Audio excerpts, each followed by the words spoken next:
Hello, my name is Ele Carpenter and I'm the curator of the Open Source Embroidery exhibition on show here at the Museum of Craft and Folk Art in San Francisco. The exhibition has been developed through a research fellowship at Umeå University, the Hum Lab Digital Humanities Research Lab, and the Build Mosaic Contemporary Art Gallery at Umeå University. Today I'm going to show you the Open Source Embroidery exhibition at the Museum of Craft and Folk Art here in San Francisco, and I'm going to introduce you to the HTML patchwork here. This is the HTML patchwork that's comprised of 216 fabric patches, each stitched with a hexadecimal color code. And the color code is the code for each individual patch. They've all been stitched by different people across Britain, America, and Canada, and people could design their patch in any way they liked. The remit was that the patch had to be a certain size and it had to include the code, but it could be stitched in any pattern or decoratively, literally, however people liked. So the color code is a 6-digit color code of red, green and blue. An RGB code that describes the balance of red, green and blue in the individual coloured patch. So here we have one which is a beautiful parrot embroidered by an artist in Sheffield called Tony Kempelen. And Tony has embroidered his colour code FF00CC.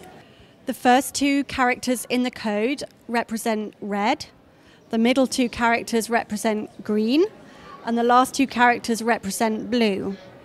And the quantities start with 0, and they go up in threes, 0, 3, 6, 9.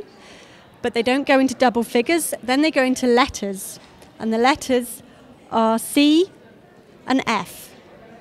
So F is the maximum. So here we have the maximum amount of red, no green, and quite a lot of blue.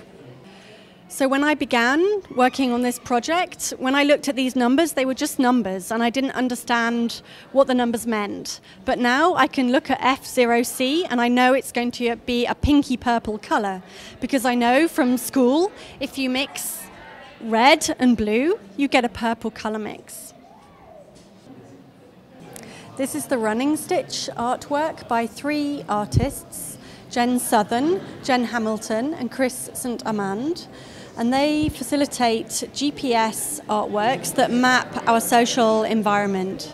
And this artwork was made by people taking GPS phones and exploring their city, and their movement, their path, their route around the city was projected here onto the canvas. And as they moved along these lines, as the actual line itself was projected onto the canvas, someone in the gallery would then be stitching their path. So this is a map of the way people move around their city. It's not a map made by town planners or by cartographers. It's a map made by the shortcuts and the cycle routes and paths and routes that people use to get around their city. The center of this map is the Build Mosaic Art Gallery in Umeå, which is in northeast Sweden. The work is part of the exhibition because it's a participatory project where lots of people have worked together to make one unique artwork that represents their experience in a particular place. The routes are also uploaded onto an online software and can be viewed by anyone, anywhere in the world.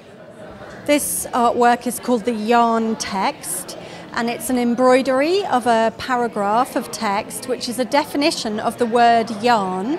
And the definition was written by the Rax Media Collective in Delhi.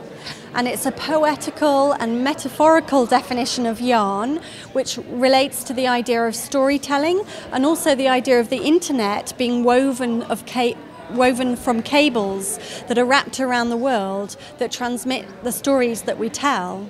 So where we talk about spinning a yarn or telling a yarn and telling a story, we also talk about data and code transmitting stories about our experiences and our lives online. Yarn. Fabrics and stories are made from yarn. A yarn is a snatch of reality that travels by word of mouth. or it is shipped with lots of HTML cargo. It is said that each fragment of code contains rumours and gossip, or yarns about the makers of the code. Yarns collect in basement cyber cafes, in stairwells of cinemas, in call centres, and behind the opaque surface of the walls of an apartment whose address is error 404, which can be anywhere and everywhere at once.